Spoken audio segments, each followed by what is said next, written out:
So very good evening to all of you.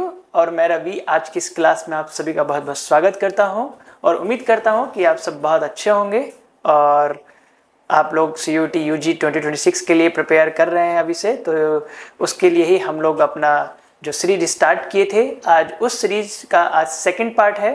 और in the last class हम लोगों ने डिस्कस किया था अपना फर्स्ट यूनिट से मोस्ट एक्सपेक्टेड क्वेश्चन क्या हो सकते हैं, और मैंने आप लोगों को वहाँ पे ये भी बताया था कि किस तरह से अब दिन पे दिन NTA का पैटर्न चेंज हो रहा है। तो उसी को ध्यान में रखते हुए हम लोगों ने अपना सीरीज स्टार्ट किया था। तो उस सीरीज का सेकेंड पार्ट है जो है आपका यूनिट 2 से, क्या नाम है उसका, पॉलिटिकल एंड इकोनॉमिक हिस्ट्री। इस चैप्टर के बारे में आप लोगों ने अपने 12th क्लास में अच्छे से पढ़ा है, बट हम लोगों का मेन ऑब्जेक्टिव क्या है कि नॉलेज को किस तरह से मार्क्स में कन्वर्ट किया जाए।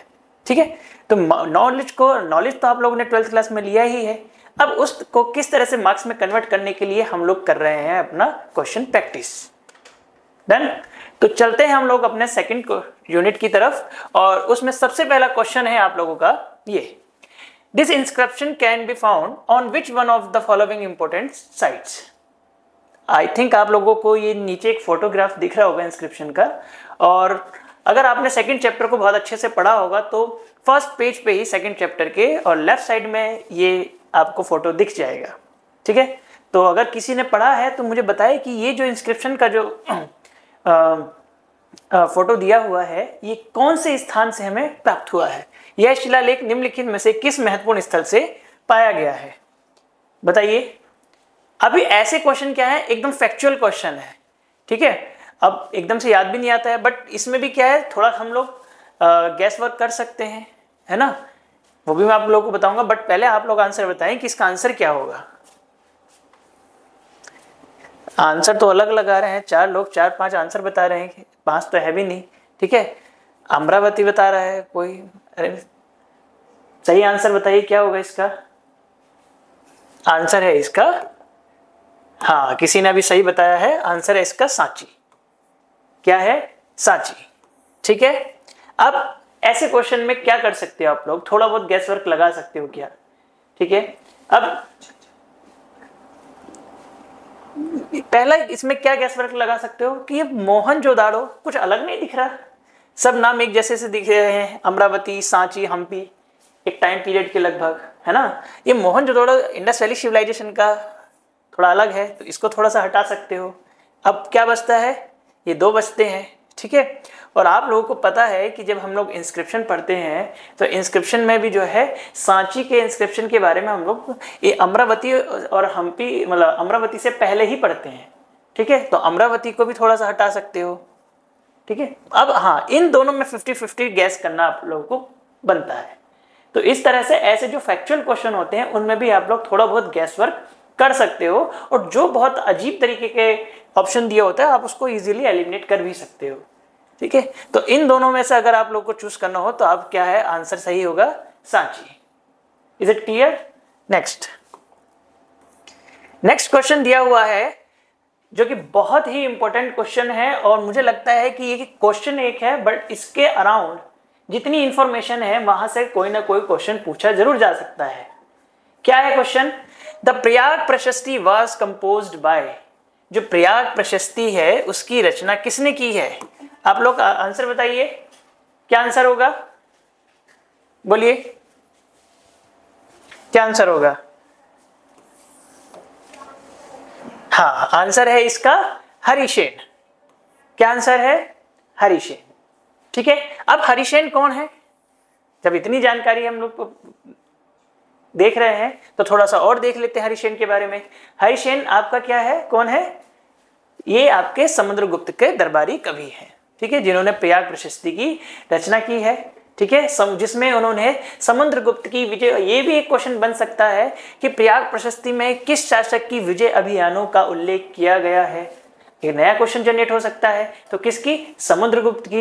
ये भी एक यहाँ पर जो है स्टेटमेंट बेस्ड क्वेश्चन बनाया जा सकता है हरिसेन के ऊपर कि निम्नलिखित में से कौन सा विकल्प या कौन सा स्टेटमेंट हरिसेन के बारे में सही है या सही नहीं है। क्या यह जो है चंद्रगुप्त मौर्य का दरबारी कवि था, गलत, समुद्रगुप्त का था। ठीक है, जो प्रयाग प्रशस्ति है वो किस भाषा में लिखा, संस्कृत भाषा में। है ना। तो इसमें तीसरा स्टेटमेंट, इसमें जो है समुद्रगुप्त की विजय अभियानों का वर्णन किया गया है। यस, समुद्रगुप्त की विजय अभियानों का वर्णन किया गया है। तो इस तरह से थीम यह है, थीम है हमारी प्रयाग प्रशस्ति, बट इस पे कई सारे क्वेश्चन जनरेट हो सकते हैं। वन लाइनर हो सकता है अभी इस तरह से, ठीक है, स्टेटमेंट बेस्ड हो सकता है, और करेक्ट नॉट करेक्ट वाला हो सकता है, देन और आपका फिल इन द ब्लैंक्स वाला भी कोई क्वेश्चन जनरेट हो सकता है। तो आप सोचिए इस थीम से कितने सारे क्वेश्चन बनने के चांसेस हैं। तो आप लोग इस थीम को बहुत अच्छे से प्रिपेयर करिए, ये आपके पेपर के हिसाब से बहुत इंपॉर्टेंट है। Is it clear? Next question देखो। नेक्स्ट क्वेश्चन है, given at your right is the image of an important coins. ठीक है, आपके सामने दाईं ओर दी गई छवि एक महत्वपूर्ण सिक्के की है, यह किस वंश का है? ये जो कॉइन्स आपको दिए गए हैं, और मुझे लगता है आपके जो बुक है एनसीईआरटी और सेकंड चैप्टर है उसमें आई थिंक 5th या 6th पेज पर ही ये आपको कॉइन्स बने दिख जाएंगे। और ये कॉइन्स किस डायनेस्टी के हैं, अगर आपने चैप्टर को अच्छे से पढ़ा होगा तो आप लोग समझ जाएंगे। ठीक है, और ये भी पढ़ा होगा कि सोने के सिक्के सबसे ज्यादा किस डायनेस्टी के शासकों ने चलाए थे, है ना। तो बताइए इसका आंसर। इतना मैंने हिंट दे दिया आप लोगों को। ठीक है, गोल्ड कॉइन्स ही लग रहे हैं ना देखने से, है ना। तो गोल्ड कॉइन्स ही हैं। तो सबसे ज्यादा सोने के सिक्के जारी करने का प्रचलन किस डायनेस्टी में देखने के लिए मिलता है? तो आंसर बताइए क्या होगा इसका, क्या है आंसर? आंसर है इसका कुषाणस डायनेस्टी। ठीक है, कुषाण वंश के शासकों ने जो है आपका सबसे पहले सोने के सिक्के जारी किए। ठीक है, राइट। तो ये कॉइन्स जो है आपका बुक से ही उठाए गए हैं, ये दोनों इमेजेस। और कई बार होता है कि आई थिंक जब सीयूटी स्टार्ट हुआ था तो एक आध बार क्वेश्चन इस तरह से इमेज के ऊपर भी पूछा गया है। तो ऐसे क्वेश्चन दोबारा भी पूछे जाने की पॉसिबिलिटी हो सकती है, तो ऐसे क्वेश्चन को हमें इग्नोर नहीं करना है। क्लियर? नेक्स्ट क्वेश्चन देखो। नेक्स्ट क्वेश्चन दिया हुआ है, the term grahapati is in Buddhist text referred. जो टर्म है ग्रहपति बुद्धिस्ट टेक्स्ट में या बौद्ध ग्रंथों में ग्रहपति शब्द किसके लिए प्रयुक्त किया गया है? क्वेश्चन क्या है? बौद्ध ग्रंथों में ग्रहपति, ठीक है, यह ग्रहपति जो टर्म है वो किसके लिए प्रयुक्त किया गया है? बोलिए। आपको ये मिलेगा जहां आप लोगों ने सोशल हिस्ट्री के बारे में उसमें दिया हुआ है एक पूरा हेडिंग, वहां पर लिखा हुआ है प्रॉपर तरीके से ग्रहपति कौन होता था, ग्रहपति कौन है। ठीक है, तो बताइए इसका आंसर क्या होगा? आप लोगों ने पढ़ा हो तो इसका नहीं, गलत बता रहे हो, सही आंसर बताओ। बोलिए। हाँ, एक किसी ने आंसर दिया है बी। हाँ, B is correct. B answer correct है। A village headman and land owner, गांव का मुखिया और भूमिधर होता था। ठीक है, तो ग्रहपति कौन होता था? गांव का मुखिया या घर का मुखिया के लिए भी कई बार यूज किया जाता था। एक नीचे छोटा सा बॉक्स उसमें दिया हुआ है बुक में, उसमें लिखा हुआ भी है कि ग्रहपति जो है कई बार गांव घर का मुखिया भी होता था, और जितने भी घर के बाकी सदस्य हैं वो उसके अंदर में काम करते थे या उसके अंडर में रहते थे। इसी तरह से जो है ये एक गांव के मुखिया के रूप में भी इसको हम लोग देख सकते हैं, और भूमि जो जमींदार है, छोटे जमींदार, ठीक है, उसके रूप में भी हम इसको देख सकते हैं। तो इसका राइट आंसर क्या हो जाएगा? ए village headman and land owner. Clear है? तो यहां से भी आपको जो सोशल हिस्ट्री वाला टॉपिक है उसको भी बहुत अच्छे से पढ़ना है। वहां से आपसे बेसिकली कोई बहुत बड़े स्टेटमेंट नहीं पूछे जाएंगे, कई बार वहां पे बहुत छोटे छोटे टर्म्स दिए हुए हैं, उन टर्म्स को आप लोगों को बहुत ज्यादा ध्यान रखना है। नेक्स्ट देखो, नेक्स्ट क्वेश्चन है आपका द टर्म्स। ये मोस्ट इंपोर्टेंट क्वेश्चन है और इस पे कई बार क्वेश्चन पूछा भी गया है। द टर्म श्रेणी, क्या? श्रेणी in early Indian refer to. ठीक है, प्राचीन भारत में श्रेणी शब्द किसके लिए प्रयुक्त किया गया है? बोलिए, श्रेणी शब्द किसके लिए प्रयुक्त किया गया है? इनफैक्ट ये आपका मैचिंग प्रीवाईक्यू में किसी मैचिंग में भी क्वेश्चन पूछा गया है। ये क्वेश्चन कई बार, मतलब 2 बार तो आई थिंक पूछा ही गया है सीयूटी यूजी में, तो ये और भी तरीके से आपका क्वेश्चन बन के पूछा जा सकता है फिर से। तो बताइए इसका आंसर क्या होगा? हाँ, किसी ने सही बताया, एक आंसर है आपका कारीगरों या व्यापारियों का संगठन, गिल्ड सिस्टम। आप लोगों ने अगर गिल्ड सिस्टम के बारे में पढ़ा हो, व्यापारियों का संगठन, ठीक है, जिसे हम लोग ग्रिड सिस्टम के नाम से भी जानते हैं, उसी के लिए श्रेणी शब्द भी यूज किया जाता है। क्या यूज किया जाता है? श्रेणी। डन। तो नेक्स्ट क्या है? The Nasik inscription provided valuable information about। Nashik अभिलेख किस बारे में महत्वपूर्ण जानकारी प्रदान करते हैं? बताइए, नासिक अभिलेख कौन सी डायनेस्टी के बारे में जानकारी प्रोवाइड करते हैं? आप इसको थोड़ा सा अगर उससे करना चाहो एलिमिनेशन से तो लगा सकते हो क्या कुछ? मौर्यन एडमिनिस्ट्रेशन, क्या कहां से पता चलता है? अशोक के शिलालेख, ठीक है, तो ये तो है ही नहीं, ठीक है। हड़प्पा व्यापार, नासिक अभिलेख, कहीं से दूर दूर तक भी रिलेशन नहीं है दोनों का, ठीक है। गुप्ता विजय अभियान, ये भी बाद का है। तो मेन क्या बचता है इसमें? सतवाहनास शासक और बौद्ध दान, ठीक है। Satavahanas rulers and Buddhist donation, ये इसी के बारे में जो है, जो हमारा नासिक अभिलेख है, ये नासिक इंस्क्रिप्शन है, वो हमें जानकारी प्रदान करता है। नासिक इंस्क्रिप्शन में बताया गया है आप लोगों का सतवाहनास रूलर्स के बारे में कि कौन कौन से रूलर्स हुए हैं, ठीक है, कौन सबसे शक्तिशाली रूलर था, जैसे गौतमी पुत्र सतकर्णी आप लोगों ने सुना होगा। और पूरा मुझे लगता है सातवाहनास के बारे में इतना अच्छे से बुक में दिया हुआ है, गौतमी पुत्र सतकर्णी, उनका नाम सतकर्णी किस लिए जो है जुड़ा हुआ है पीछे माता के नाम के ऊपर, तो आप लोगों ने पूरा डिटेल्स में पढ़ा हुआ है ना। तो डिटेल्स आप लोगों ने अच्छे से पढ़ी हुई है, बट यहाँ से क्वेश्चन किस तरह से जनरेट हो सकता है, तो ये नासिक इंस्क्रिप्शन कितना ज्यादा इंपॉर्टेंट है, ठीक है। तो इसके माध्यम से हमें नासिक सतवाहनास रूलर की एक पूरी श्रेणी हमें लोगों को प्राप्त होती है, ठीक है, जिसमें उनके सारे क्रम वाइज जो है आपके रूलर्स बताए गए हैं। देन उसके बाद बुद्धिस्ट डोनेशन, बौद्ध दान के बारे में भी उसमें बताया गया है। Is it clear? Next question देखो। हाँ, नेक्स्ट क्वेश्चन है आप लोगों का, the Junagadh inscription of Rudradaman is significant in Indian history. Rudradaman का जूनागढ़ अभिलेख भारतीय इतिहास में महत्वपूर्ण है। सुना है आप लोगों ने जूनागढ़ इंस्क्रिप्शन? सुना है तो बताइए क्या सुना है उसके बारे में। आप लोगों ने जूनागढ़ इंस्क्रिप्शन के बारे में सुना है तो बताइए क्या है, बोलो। हाँ, कोई कोई कुछ बता रहा है कि हाँ, जूनागढ़ जो रुद्रदामन है उसने जो है जूनागढ़ इंस्क्रिप्शन क्या किया था, बोलिए। रुद्रदामन का नाम तो सुना है ना? रुद्रदामन का नाम, रुद्रदामन अच्छे फेमस क्यों था ये बताइए। चलो, जब रुद्रदामन का यहाँ नाम आ ही गया है तो जूनागढ़ इंस्क्रिप्शन पर जाएंगे। रुद्रदामन ने क्या किया? सुदर्शन झील का नाम सुना है?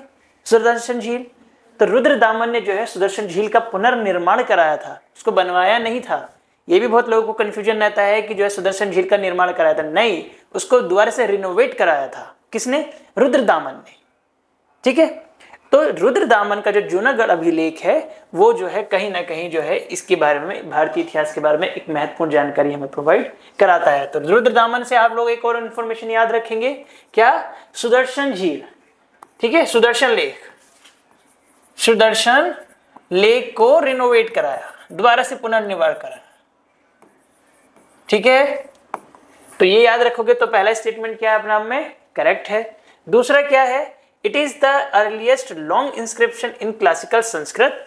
यह शास्त्रीय संस्कृत में लिखा गया सबसे पहला लंबा अभिलेख था। यस, ये इस इंस्क्रिप्शन की खासियत थी कि यह जो है संस्कृत में लिखा गया पहला शास्त्रीय जो है क्या था, आपका इंस्क्रिप्शन था। दोनों ही स्टेटमेंट सही है और दोनों ही आर जो है उसको पूरी तरह से क्या करता है, सेटिस्फाई करता है या उसको एक्सप्लेन करता है। क्यों? क्योंकि ये संस्कृत में लिखा गया सबसे पहला एक लंबा इंस्क्रिप्शन था, जिसकी वजह से इसका भारतीय इतिहास में एक महत्वपूर्ण स्थान है। आप देखो कितना बढ़िया से मैच कर रहा है। अब इसको देखो, कई बार आप लोगों को लगता होगा कि ये एक्सप्लेन कर रहा है या नहीं कर रहा है, ठीक है। जैसे कई बार कंफ्यूजन होता है बहुत सारे स्टूडेंट्स को कि ठीक है कथन ए सही है, कथन 2 भी सही है, बट ये हमें पता कैसे चलेगा कि ये सही है या एक्सप्लेन कर रहा है या नहीं कर रहा है। अब देखो, आप ऐसे समझो, क्या लिखा हुआ है? रुद्रदामन का जूनागढ़ अभिलेख भारतीय इतिहास में महत्वपूर्ण है। तो अब दूसरे उसमें ना क्योंकि लगा दो, क्योंकि यह शास्त्रीय संस्कृत में लिखा गया सबसे पहला लंबा अभिलेख है। अगर क्योंकि लगाने पे दोनों स्टेटमेंट एक दूसरे से कनेक्ट हो पा रहे हैं तो वो उसका करेक्ट एक्सप्लेनेशन है, और अगर क्योंकि लगाने पर वो दोनों एक दूसरे को सेटिस्फाई नहीं कर पा रहे हैं, दोनों अलग अलग अपनी जगह सही है, तो वो उसका करेक्ट एक्सप्लेनेशन नहीं है। आप खुद लोग एक बार क्वेश्चन को करके देखो, ऐसे लगाओ, लगा के देखो, बोलो एक बार करके देखो, इसमें क्योंकि लगा के देखो, आ रहा है ना। हाँ, तो ऐसे जो है इसको चेक करना है कि हाँ क्योंकि लगाने से क्या वो इसको एक्सप्लेन कर पा रहा है या नहीं कर पा रहा है, ये चीज हम लोगों को यहाँ पर देखना है। ठीक है, तो इसका राइट ऑप्शन क्या हो जाएगा, both A and R true and R is the correct explanation of A option is correct. Next है आप लोगों का, the title Devanam Priya Priyadasi is associated with A, बहुत ही आप लोगों ने सुना होगा ये नाम, देवानाम प्रियदसी, देवानाम प्रियदसी। और क्योंकि पीवाईक्यू में भी इतना भर भर के क्वेश्चन पूछा है इसको मैचिंग में करके, ठीक है, बहुत बार पूछा है, तो आप लोग इसका इजीली आंसर बता सकते हैं। क्या होगा आंसर, जल्दी बोलिए, बोलिए क्या होगा आंसर,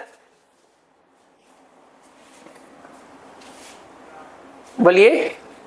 इसका आंसर है आपका अशोका। अशोक के लिए मुझे लगता है ऑलमोस्ट सारे स्टूडेंट्स को यहाँ पता होगा कि देवानाम प्रियदसी किसके लिए यूज होता था, आपका अशोक के लिए। ठीक है, और ये इंपॉर्टेंट क्वेश्चन अभी भी है, भले ये पीवाईक्यू में आया हुआ है बट ये फिर से पूछे जाने की बहुत ज्यादा पॉसिबिलिटी है। नेक्स्ट क्वेश्चन है आपका स्कल्पचर। ठीक है, आपका दिया हुआ है sculpture show at your right belongs to a ruler of which dynasty. दाईं ओर दिखाई गई मूर्ति किस वंश के शासक से संबंधित है। मुझे लगता है बहुत लोगों को एकदम से इस फोटो को देख के याद आ गया होगा, क्योंकि ये क्वेश्चन बोर्ड्स के लिए भी बहुत इंपॉर्टेंट है। और एक चीज आप लोग याद रखिए, जो सीरीज में आप लोगों को करा रहा हूं वो आपके बोर्ड के लिए भी बहुत ज्यादा इंपॉर्टेंट है। आपके बोर्ड में भी यहाँ से बहुत सारे क्वेश्चन देखने के लिए मिल सकते हैं, और ये जो क्वेश्चन है ये एक बार बोर्ड में पूछा हुआ भी है आपकी सीबीएसई बोर्ड में है। ठीक है, तो ये बोर्ड के पर्सपेक्टिव से भी जो मैं क्वेश्चन आप लोग करा रहा हूँ ये बहुत ज्यादा इंपॉर्टेंट है। ठीक है, तो आप इनको अपना किसी भी तरह से यूज कर सकते हैं, चाहे वो आप बोर्ड की तैयारी कर रहे हो या फिर आप लोग सीयूटी यूजी के लिए तैयारी कर रहे हो, क्योंकि बोर्ड में भी आपको पता है 20 क्वेश्चन 20 क्वेश्चन आपके ऑब्जेक्टिव आते हैं, और सीयूटी का पैटर्न तो ऑब्जेक्टिव है ही, है ना। तो कहीं ना कहीं जो है आप इस तरह से दोनों की तैयारी कीजिए जो आपको बोर्ड में भी हेल्प करे और आपके सीयूटी में भी करे। ठीक है, तो उसके लिए हम लोग हैं आपकी तैयारी कराने के लिए, है ना, तो टेंशन नहीं लेना है। तो क्या है, ये किस डायनेस्टी से रिलेटेड है ये स्कल्पचर, बताइए। ये बोर्ड में भी क्वेश्चन आया है, आप लोगों ने अगर अच्छे से पढ़ा है तो बताइए। ये दिया हुआ है आपका कुशानास डायनेस्टी।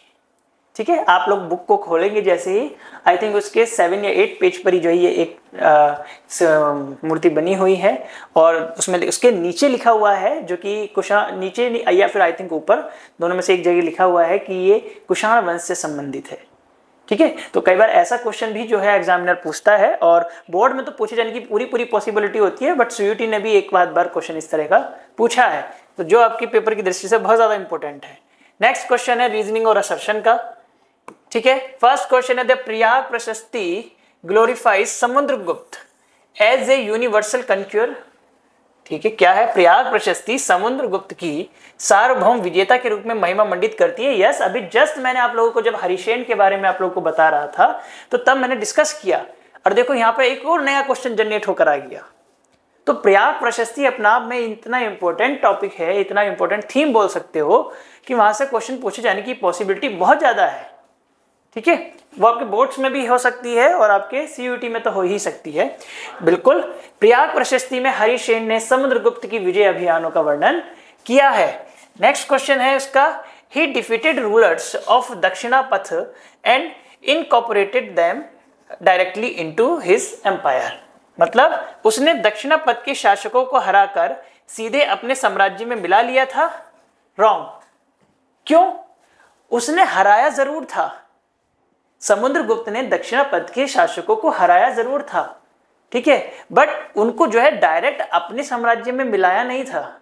उनको जो है फिर से उन्हीं के राज्यों को पुनः बहाल किया और उन शासकों को उनके अपने अपने राज्यों में दोबारा से नियुक्त किया था, उनको अपने राज्य में नहीं मिलाया था।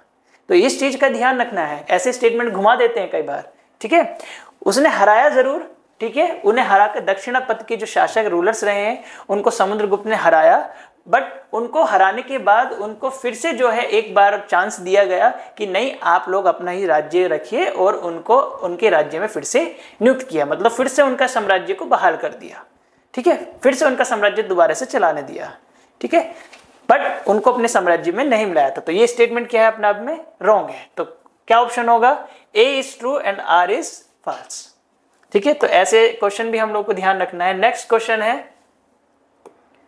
क्या है देखो, Ashoka's inscription were written in Prakrit, Greek and Aramaic.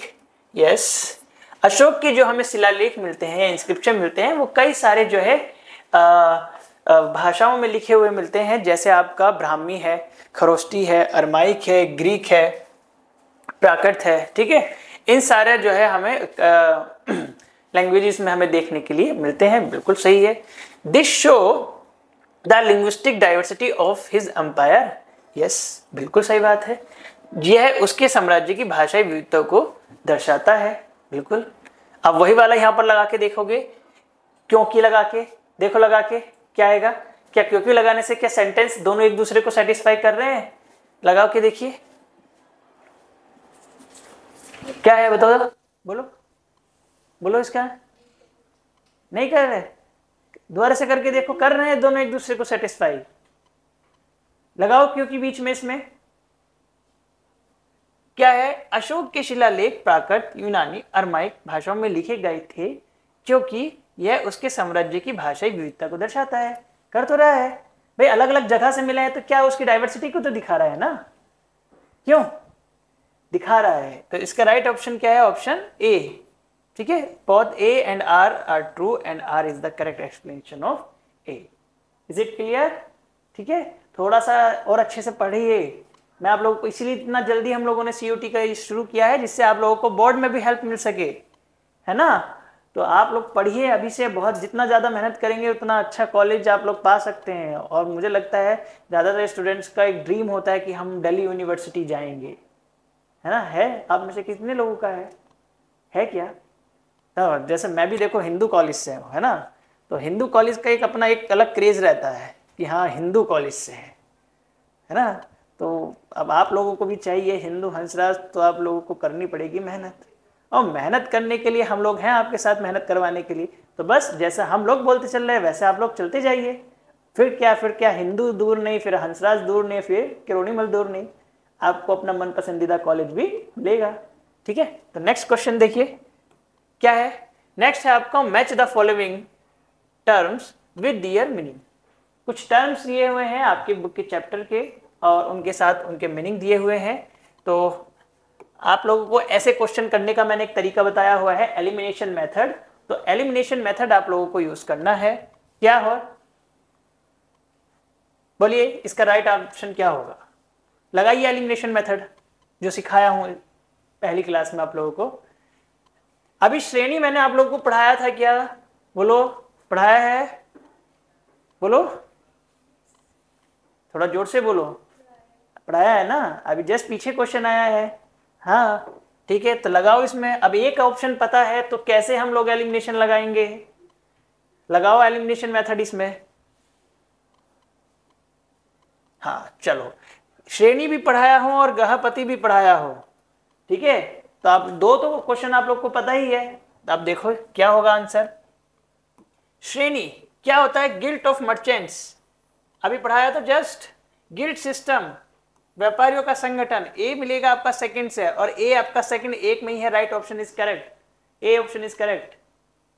एक ऑप्शन पता होने से जस्ट आप लोगों को अभी पढ़ाया है श्रेणी, बाकी ना भी पता हो तब भी आपका आंसर आ गया निकल के, ठीक है। दूसरा गहपति, सी मिलेगा आपका विलेज हेडमैन, सी मिलेगा तीसरे से, और सी तीसरे में एक में ही है, तब भी आपका आंसर निकल जाएगा। इसलिए एलिमिनेशन मेथड बहुत जरूरी है सीखना। आपको अगर एक आध ऑप्शन पता है, नहीं पता है मुझे कि निगम क्या है, ठीक है, नहीं पता मुझे जनपदा क्या है, फिर भी मैं आंसर निकाल ले जा रहा हूँ, तो ये हमारे लिए अच्छा होगा ना।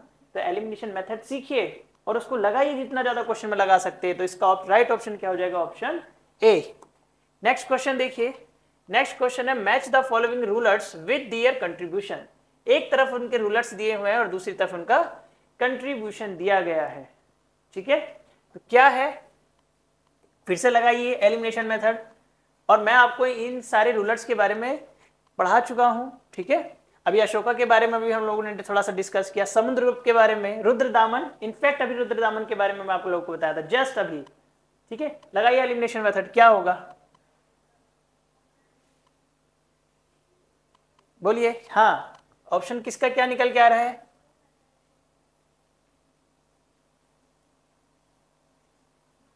बोलो। ऑप्शन क्या आ रहा है निकल के, ए। दो नहीं है भाई, दो नहीं है, आंसर ए इज करेक्ट। ठीक है, तो ऑप्शन ए क्या है आपका सही है।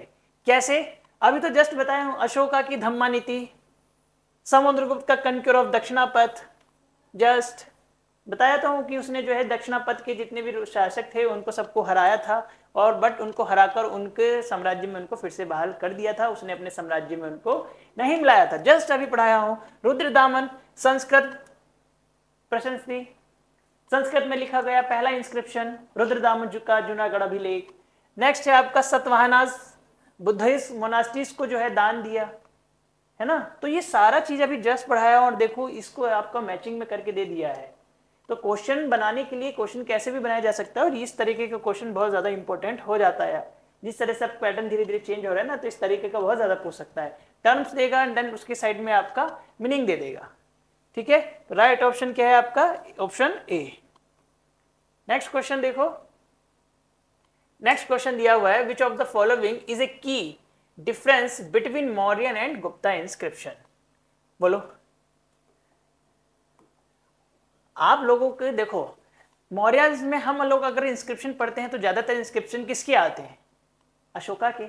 और अशोका के अगर आप लोगों ने इंस्क्रिप्शन पढ़े होंगे तो उसमें ज्यादातर किस तरीके की एथिकल बातें लिखी हुई है, थोड़ा है ना, पशुबलि का वध, ठीक है, और धम्म नीति, ठीक है, इस तरह से इनसे महामाताओं की नियुक्ति, ठीक है।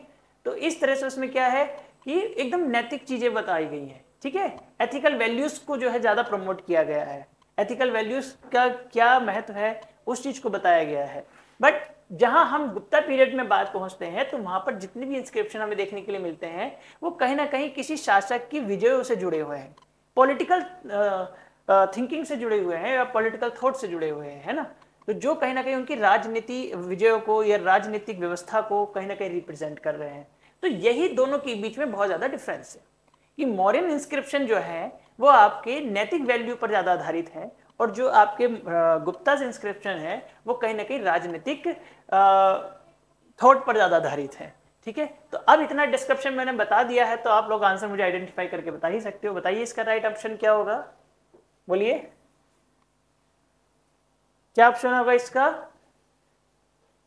इतना तो सब कुछ बता चुका हूं, अभी भी आंसर नहीं बता पाओगे तो कैसे काम चलेगा, कैसे फुल में से फुल, अब मुझे फुल में से फुल मार्क्स लेके चाहिए आप लोगों के।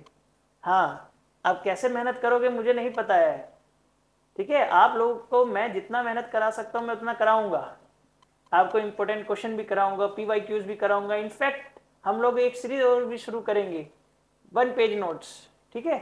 तो जितना हो सकता है हम लोग करेंगे, बट फुल में से फुल मार्क्स चाहिए, ठीक है, बाकी मेहनत आप लोगों का काम है, ठीक है। तो क्या होगा इसका राइट ऑप्शन, ऑप्शन होगा इसका सी, Mauryas inscription were मोरालिटिस्टिक, Gupta were political glorification.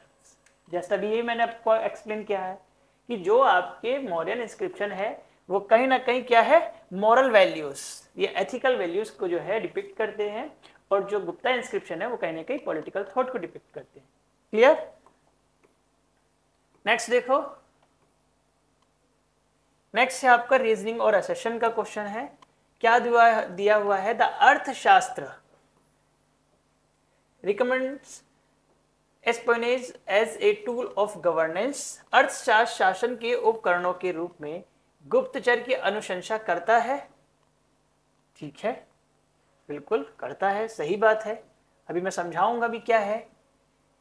Espionage was considered unethical in ancient Indian political thought, प्राचीन भारतीय राजनीतिक विचार में गुप्तचर को अनैतिक माना जाता था। अब यहां पर आप लोग फंस जाओगे कि भाई गुप्तचर है तो अनैतिक माना जाना चाहिए, बट उसको अनैतिक नहीं माना जाता था। ठीक है, अब क्या है, अब लोग यहाँ पे हम लोग समझते हैं शास्त्र क्या है। क्या है अर्थशास्त्र? एक बुक है, किसके द्वारा लिखी गई है? कौटिल्य, चाणक्य या कौटिल्य, है ना, इन्हीं के द्वारा लिखी गई है ना, जिसमें क्या है, जो आपके मौर्य साम्राज्य के बारे में बहुत ज्यादा इंफॉर्मेशन हमें देती है, खासतौर से उसके एडमिनिस्ट्रेशन के बारे में, प्रशासनिक व्यवस्था, राजनीतिक व्यवस्था के बारे में हमें बहुत ज्यादा जानकारी देती है। ठीक है, अब उसी के बारे में थोड़ा सा डिस्क्रिप्शन दिया हुआ है कि जो अर्थशास्त्र है वो क्या है, शासन के उपकरण के रूप में। अब क्या है, प्रशासनिक, मैं जब इतना बोल रहा हूं कि प्रशासनिक व्यवस्था या राजनीतिक व्यवस्था, तो उसमें एडमिनिस्ट्रेशन की सारी चीजें आ जाएंगी, सारे डिपार्टमेंट्स, कौन कौन से उनको डिपार्टमेंट हेड कौन थे, कितने सारे जो है काम करने वाले लोग थे, या कौन कौन सी चीजें थी उसमें। ठीक है, तो उसमें जो है एक गुप्तचर विभाग भी होता था, जैसे अलग अलग विभाग होते थे। ठीक है, जैसे आपका जो एक तरीके से अलग अलग अध्यक्ष होते थे, पन्नाध्यक्ष है आपका, जो एक तरीके से ट्रेड के जो डिपार्टमेंट था उसको देखता था। तो इस तरह से अलग अलग डिपार्टमेंट्स होते थे, उसमें एक डिपार्टमेंट होता था आपका गुप्तचर विभाग।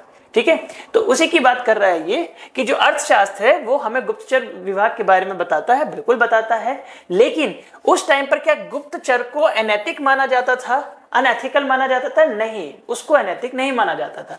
ये आपके अर्थशास्त्र में लिखा हुआ है कि प्राचीन समय में जो है आपका प्राचीन जो राजनीतिक व्यवस्था थी प्राचीन समय में, उसमें गुप्तचर को अनैतिक नहीं माना जाता था। उसमें गुप्तचर को नैतिक इसलिए माना जाता था क्योंकि वो कहीं ना कहीं जो है अपने साम्राज्य की सुरक्षा की दृष्टि से जो है बाकी चीजों पर चोरी छिपे निगरानी रखता था, है ना।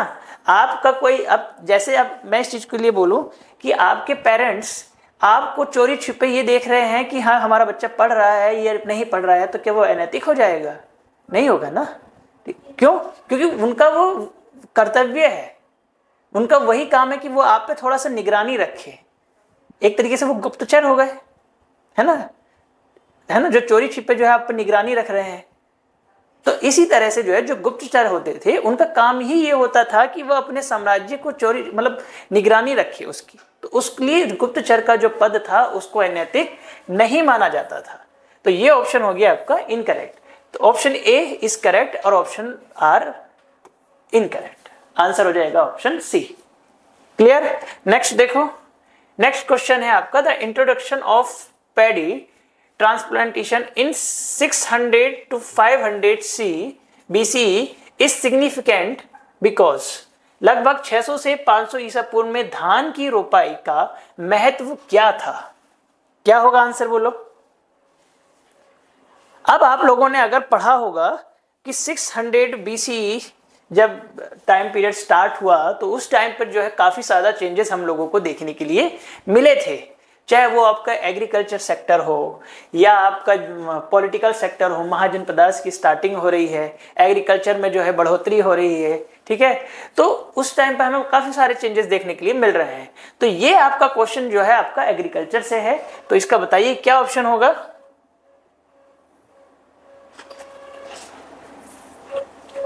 बोलिए। मैंने इतना सब कुछ बोल दिया है तब भी आप लोग आंसर आइडेंटिफाई नहीं कर पाओगे तो कैसे काम चलेगा। इसका राइट ऑप्शन होगा ऑप्शन ए।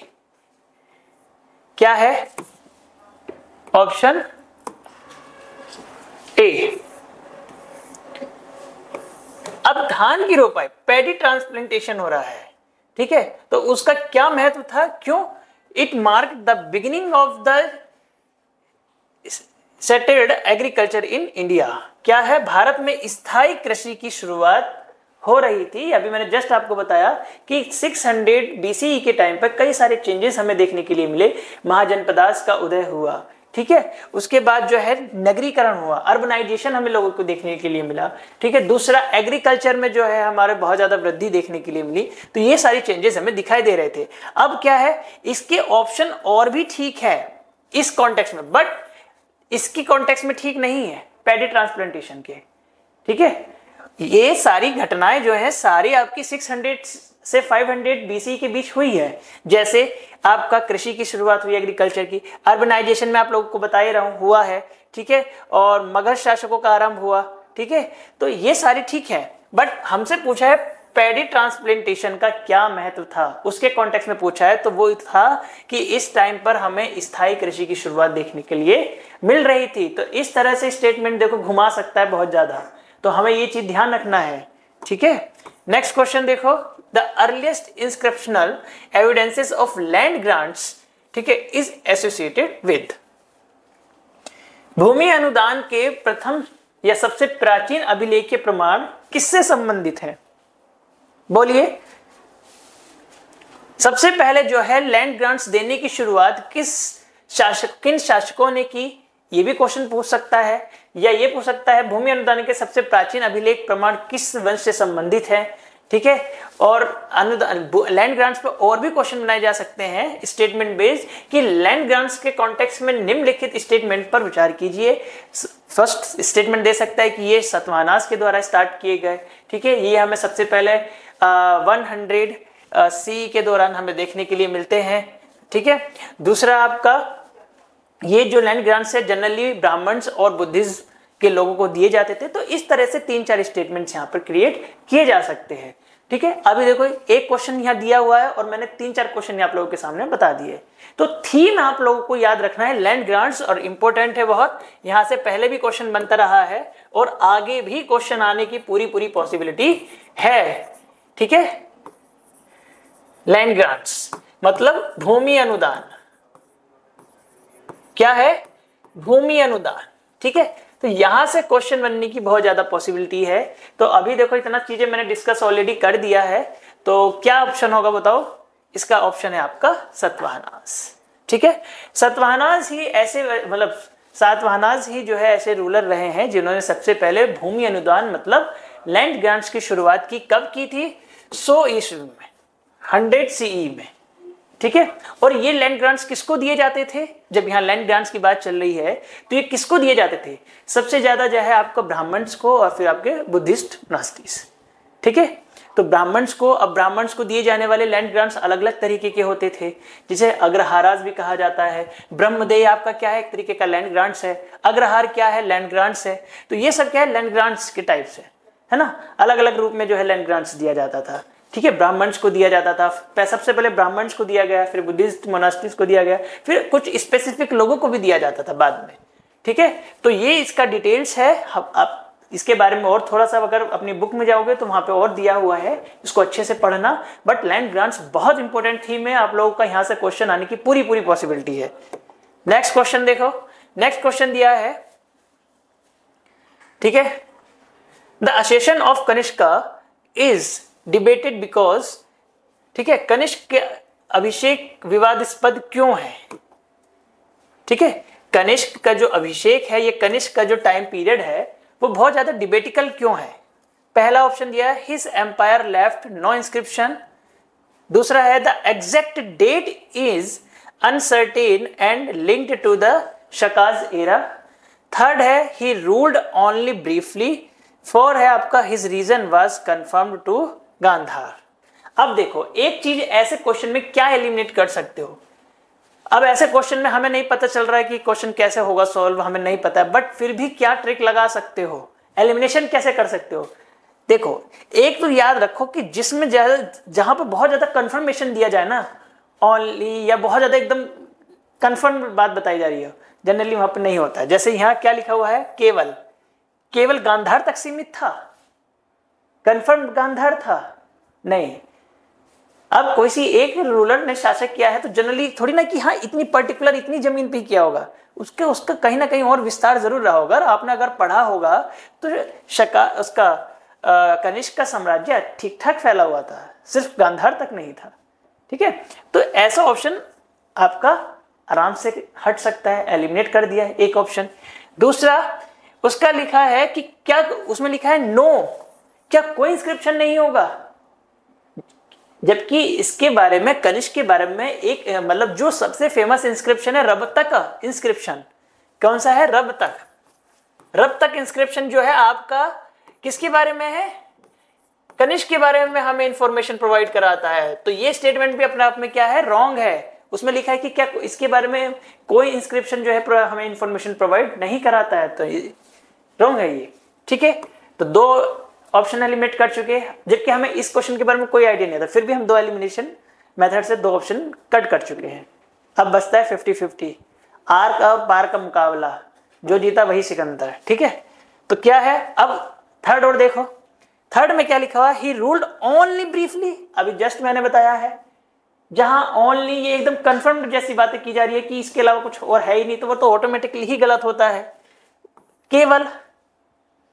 केवल थोड़े समय के लिए शासन किया है, तो ऐसा जो सेंटेंस दिया होता है वो ऑटोमेटिकली क्या है, रॉन्ग है अपने आप में। ओनली, जहां ओनली जैसे शब्द का बहुत ध्यान रखना का, पेपर में ओनली दिख जाए तो 99% केस में वो रॉन्ग होता है। इस चीज को आप अप्लाई करके देख सकते हैं अपने PYQs पर। ठीक है, बचता है आपका एक ऑप्शन, ऑप्शन नंबर बी। हमें आंसर नहीं पता था, फिर भी हम देखो अपना सही आंसर टिक कर सकते हैं। ऐसे किस तरह से, एलिमिनेशन मेथड से। ठीक है, ऑप्शन क्या हो जाएगा, the exact date is uncertain and linked to the Shakas era. सही तिथि अनिश्चित है और शक संवत से जुड़ी हुई है। ठीक है, तो कनिष्क के शासन को लेकर विवाद इसलिए ही रहता है क्योंकि इसके बारे में कोई भी जो है एक सर्टेन टाइम पीरियड नहीं दिया हुआ है, मतलब सर्टेन डेट्स नहीं दी हुई है। ठीक है, क्योंकि इसके बाद जस्ट आप लोगों का क्या है, जो शक एरा है वो स्टार्ट होता है, तो उससे रिलेटेड जो है इस काफी सारे हिस्टोरियंस में इसको लेके कई बार डिबेट रहता है कि इसका टाइम पीरियड कब शुरू हुआ, कितने समय तक शासन किया और शक संवत कैसे आया, है ना। तो इसके बारे में अगर हमें जैसे नहीं पता था तब भी हमने इसका आंसर निकाला, और पता है तो बहुत अच्छी बात है। ठीक है, तो ऐसे क्वेश्चन को कैसे किया जा सकता है वो हम लोगों को सीखना होगा। नेक्स्ट क्वेश्चन देखो, नेक्स्ट है, in which approximate year did Chandragupta Maurya ascend the throne of Magadha.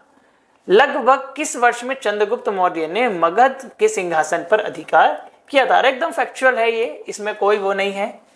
ठीक है, तो ऐसे क्वेश्चन तो बहुत जनरल है, और मुझे लगता है जहां पर मॉडर्न पीरियड स्टार्ट हो रहा है आपकी बुक में, वहां पर शुरू की दूसरी या तीसरी लाइन में ही लिखा हुआ है कि आपका नंद वंश के अंतिम शासक को हरा करके, ठीक है, आपका चंद्रगुप्त मौर्य ने मौर्यन एम्पायर को एस्टेब्लिश किया था। कब, 321 BC में। ठीक है, तो एकदम फैक्चुअल क्वेश्चन है ये, और बहुत सिंपल क्वेश्चन है, बट कहीं भी पूछ सकता है। नेक्स्ट दिया हुआ है, match the following economic developments with their periods. एक तरफ इकोनॉमिक डेवलपमेंट्स दिए हुए हैं, देन दूसरी तरफ उसके टाइम पीरियड दिया है कि कौन सा इकोनॉमिक डेवलपमेंट किस टाइम पीरियड में हुआ है। ठीक है, क्या है, अभी हम लोगों ने इसमें से कई सारे जो पॉइंट्स हैं वो हम लोग ऑलरेडी पढ़ चुके हैं। ठीक है, जैसे पैडी ट्रांसप्लांटेशन, ये अभी जस्ट हम लोगों ने एक क्वेश्चन में पढ़ा है, कब हुआ था। दूसरा, अर्लीस्ट लैंड ग्रांट्स, ये लोग भी हम लोग पढ़ चुके हैं। अब आप मुझे एलिमिनेशन मेथड लगा के इसका सही आंसर बताएंगे, क्या होगा। आपके पास 1 मिनट का टाइम है, बताइए आंसर क्या होगा, क्या होगा आंसर। अभी 2 चीज के बारे में हम लोग डिस्कस किए हैं, आप इन दोनों से ही एलिमिनेशन मेथड लगाएंगे, लगाइए क्या होगा आंसर।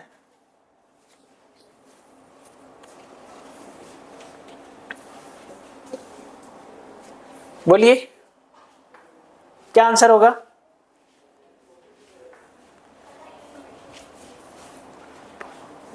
बोलिए, नहीं, बी आंसर इज रॉन्ग। और कोई बोलो क्या आंसर होगा।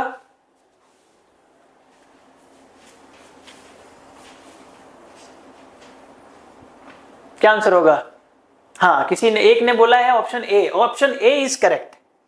अभी जस्ट मैं भी बोला हूं, पैडी ट्रांसप्लांटेशन कब हुआ है आपका, 600 to 500, ये सन अभी जस्ट पीछे ही आया था। और आप देखोगे ए आपका फर्स्ट से मिला हुआ है, और ए फर्स्ट से सिर्फ एक ही ऑप्शन में दिया हुआ है, आपको बाकी कोई ऑप्शन देखने की जरूरत ही नहीं है। इसलिए मैंने आपको बोला था कि आपके पास 1 मिनट का टाइम है, इसका आंसर बताइए, क्योंकि बहुत सिंपल है। ठीक है, जस्ट अभी क्वेश्चन डिस्कस किया है इस पे। ठीक है, दूसरा, आपको अगर ये भी याद नहीं आ रहा है तो अर्लीस्ट लैंड ग्रांट्स, अब मैंने आप लोगों को जस्ट अभी पढ़ाया है कि सबसे पहले लैंड ग्रांट्स की शुरुआत सतवाहनास ने की थी आपका 100C में। ठीक है, और ब्राह्मण्स को सबसे पहले दिए जाते थे। तो क्या है, इसका सी मिलेगा आपका थर्ड से, 100C।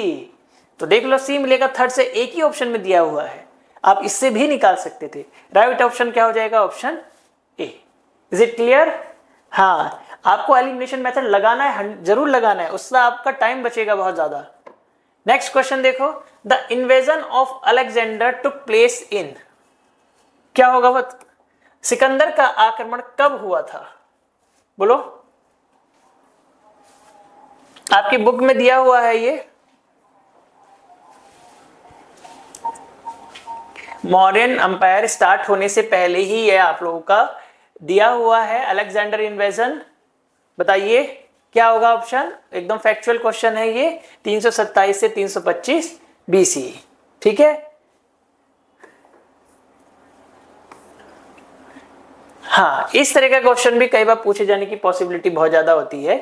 क्या है आपका, the copper plate inscription dated back at 6th century CE was found from which Indian state? 6ठी शताब्दी ईस्वी का यह ताम्र पात्र अभिलेख भारत के किस राज्य से प्राप्त हुआ है।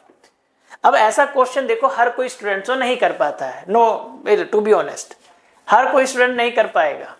जिसने एनसीईआरटी को अच्छे से घोट के पिया होगा वही इसको कर पाएगा, जिसने अच्छे से पिक्चर्स को देखा होगा, पीवाईक्यूज को अच्छे से एनालाइज किया होगा कि किस तरह से क्वेश्चन और भी पूछा गया है, जैसे आपके बोर्ड में भी इस तरह का क्वेश्चन पूछा जाता है।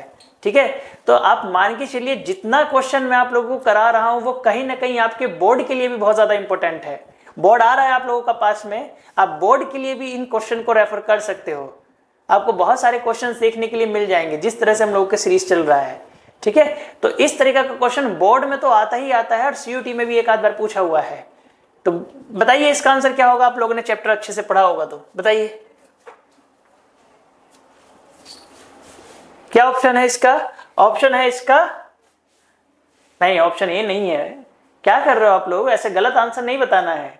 आंसर है इसका डीसी, कर्नाटका। ठीक है, तो जो इंस्क्रिप्शन आप लोगों का ये बुक से उठाया हुआ है आपका चैप्टर नंबर 2 से,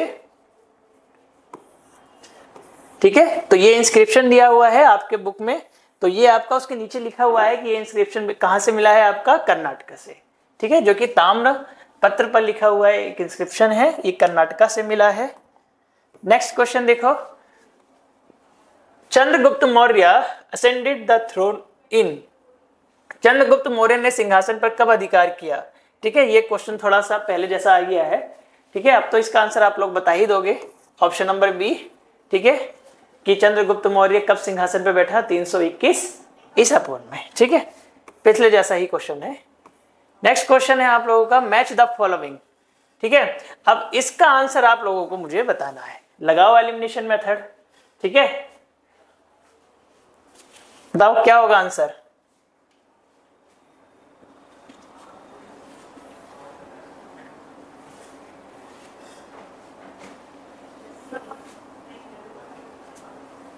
बोलो क्या होगा इसका आंसर। आपको अगर एक के बारे में भी पता है तब भी आप इसका अच्छे से आंसर बता सकते हैं तुरंत। हाँ बोलिए, आपके पास 30 सेकंड का टाइम है।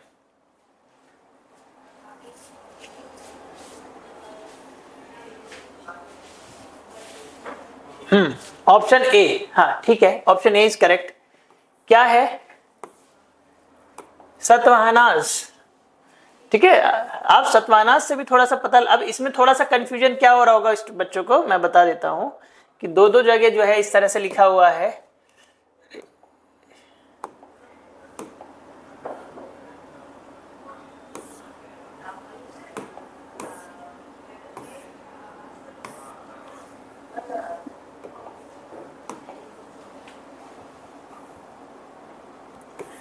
ठीक है, तो ये क्या, एक लिखा है दक्कन, एक लिखा है साउथ इंडिया, है ना, तो थोड़ा कंफ्यूजन यहाँ हो रहा होगा। बट क्या है, आपने अगर इंडिया का मैप देखा हो, ठीक है, देखो बहुत अच्छा तो नहीं बना पाऊंगा बट हाँ जैसा भी बनेगा, सॉरी, कोशिश करता हूँ बनाने की। ठीक है, क्या है,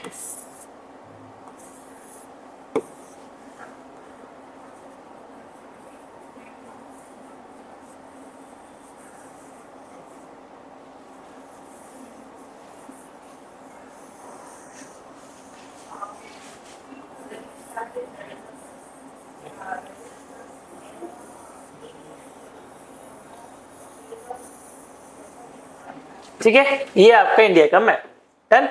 अब सतवाहनास कहाँ थे, सतवाहनास आपके इस वाले एरियाज में थे।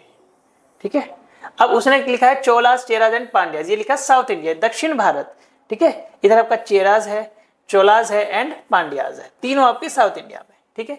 तो आपको कंफ्यूजन नहीं होना है, आपको मैं इसलिए लोकेशन मैप भी बनाया हूँ। सतवानास का कहाँ था, ये वाला एरिया, महाराष्ट्र वाला, ठीक है। और चोलास पांड्याज के बिल्कुल south India, Kerala and Tamil Nadu वाला, ठीक है। तो कंफ्यूज बिल्कुल नहीं होना है। तो ए मिलेगा आपका पहले से और ए आपका फर्स्ट से मिलेगा और आपका आंसर आइडेंटिफाई हो जाएगा। बी मिलेगा आपका सेकंड से साउथ इंडिया, तब भी आंसर आइडेंटिफाई हो जाएगा। शकास कहाँ थे, north west India, north west India मतलब उत्तर पश्चिमी भारत, इस एरियाज में शकास का। देन वकाटकास कहाँ थे, दक्कन, गुप्तों के समकालीन, ठीक है। वकाटकास इधर वाली एरियाज, ठीक है, याद रहेगा, ठीक है, भूलना मत। तो राइट ऑप्शन क्या हो जाएगा, ऑप्शन ए। तो नेक्स्ट क्वेश्चन क्या है, नेक्स्ट क्वेश्चन की तरफ चलते हैं। नेक्स्ट क्वेश्चन है आपका रीजनिंग और असर्शन का। क्या दिया हुआ है, the rise of the Chalukyas and Pallavas reflected regional political shift. Chalukya और पल्लवों का उदय क्षेत्रीय राजनीतिक परिवर्तनों को दर्शाता है, बिल्कुल। क्यों, क्योंकि क्या है, जिस टाइम पे गुप्त साम्राज्य 500 ईस्वी के आसपास जो है, जब गुप्त साम्राज्य का पतन हो रहा है तो कहीं ना कहीं वह कमजोर भी पड़ गया है और उसकी कमजोरी के कारण जो है अलग अलग क्षेत्रों में जो है नई नई शक्तियां उभर कर आ रही है। तो कहीं ना कहीं क्या है, ये हमें राजनीतिक परिवर्तन देखने के लिए मिल रहा है, ठीक है। तो पहला ऑप्शन क्या है आपका, करेक्ट है। दूसरा क्या है,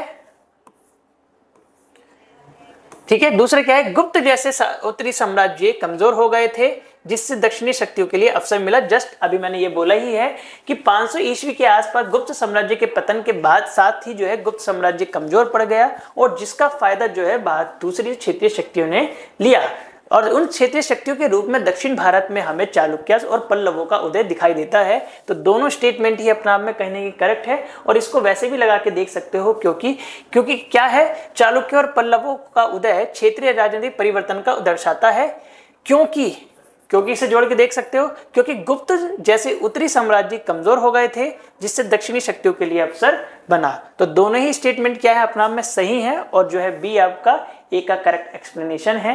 तो आज के लिए इतना ही और इस क्वेश्चन से और इस चैप्टर से और भी क्वेश्चन बनाए जा सकते हैं, बट हमने उन क्वेश्चन को लिया है जहां से आने की बहुत ज्यादा संभावना है, ठीक है, या जो अभी तक कुछ क्वेश्चन नहीं पूछे गए हैं और बाकी जो क्वेश्चन और बनाए जा सकते हैं वो कहीं ना कहीं PYQ में आप लोगों के सामने मैं लेकर आऊंगा। तो आज इतना ही रखते हैं, फिर मिलेंगे हम लोग अपना नेक्स्ट क्लास में और इन क्वेश्चन को आप अपने बोर्ड के लिए भी रेफर कर सकते हो CUT के साथ साथ, तो वो भी आपको कहीं ना कहीं बहुत ज्यादा हेल्प करेगा। नेक्स्ट मिलेंगे हम अपना यूनिट नंबर 3 के साथ। Thank you.